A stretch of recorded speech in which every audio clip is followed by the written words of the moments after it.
Yo, what's good, YouTube, man? It's Gary with another Fan TV back at you. The video, like the content, this video, go and smash that like button, like the content, hit the channel.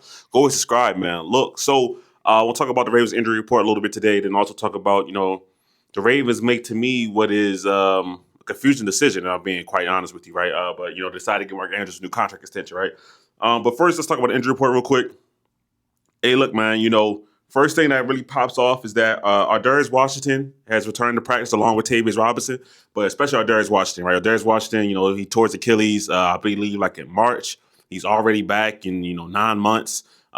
Today, he was listed as limited on the practice on the injury report. Honestly, I thought it was far-fetched that he would even attempt to play this season, right? So the fact that he's back, giving it a go, I don't know if that means he's going to play this week. Probably not. But just to see the fact that he's out there, very encouraging signs, right? He's a player that we all love to watch. A guy that, before the Ravens traded for Lloyd Gilman, you was really kind of missing that presence of that third safety, and he could probably give the Ravens maybe even a little bit more than Lloyd Gilman is giving them as well, right? I think Lloyd's been a good addition, solid, sound defender. I think Darius can probably offer a little bit more, though, if we're being quite honest, right? So, guys see him out there, Tavius Robinson, the Ravens need all the help they can get with this edge room. He was listed as limited as well. So, good news there, right? All right. They need all the help they can get in the edge room. As far as everybody else, Bateman is back, full participant. Lamar Jackson is practicing on a Wednesday, I believe for the first time in a little while. Correct me if I'm wrong on that. But besides the Thursday game, because that's the day before the game, so that's kind of different. And then Nate Wiggins is also practicing, so hopefully he can get out there. And Tez Walker was a full participant in practice, right? So that's kind of the Ravens injury report. Some good news, Darius Washington back.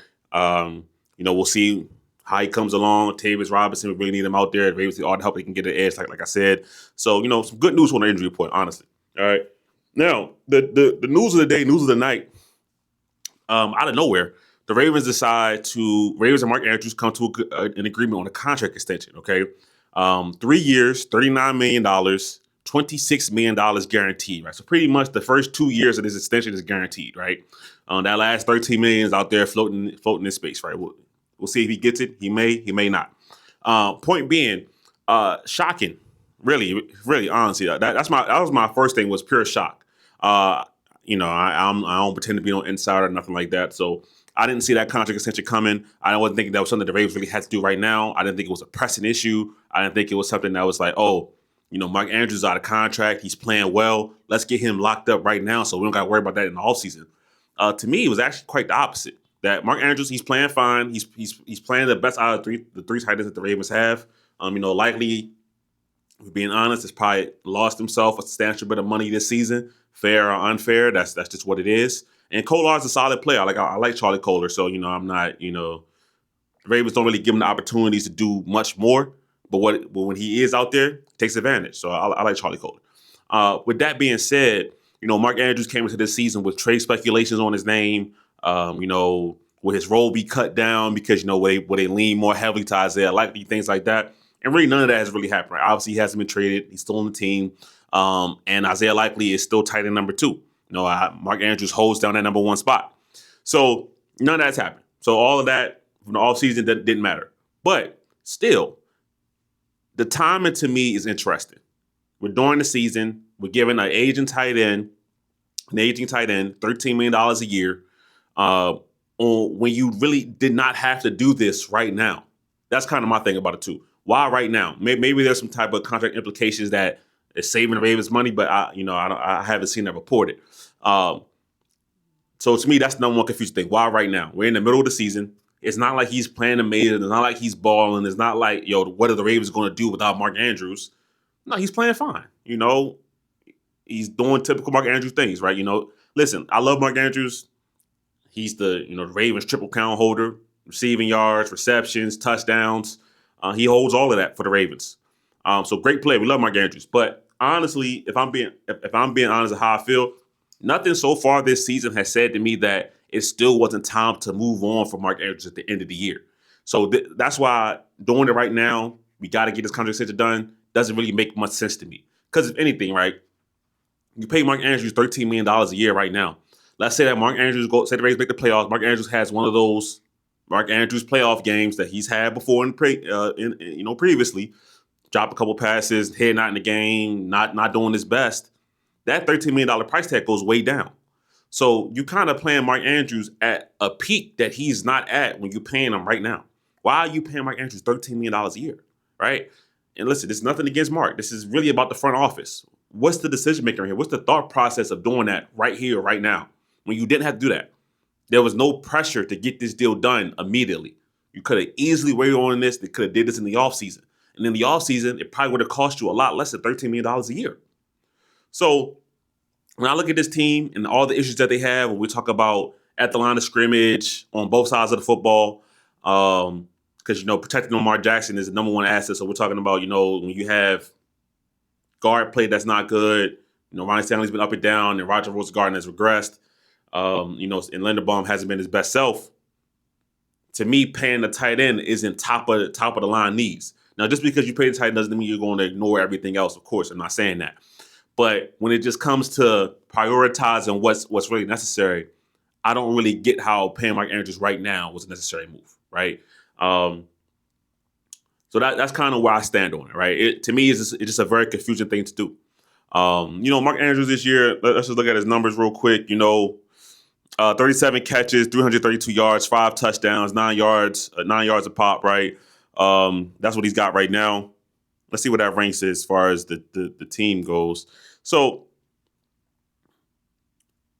hold on one second. So to me, that's just where it's just a little confusing, honestly, right? So we're talking about receptions. He's second on team in receptions, second in yards, and probably first in touchdowns. So it's not like Mark Andrews is having a bad season. It's just the fact of why was this a priority to get this done right now? And if you wait, more than likely you're going to be paying less than $13 million.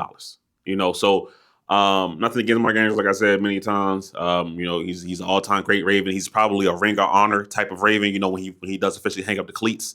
But for me, there wasn't really anything this season that said that the Ravens wouldn't be okay moving on from Mark Andrews at the end of the year.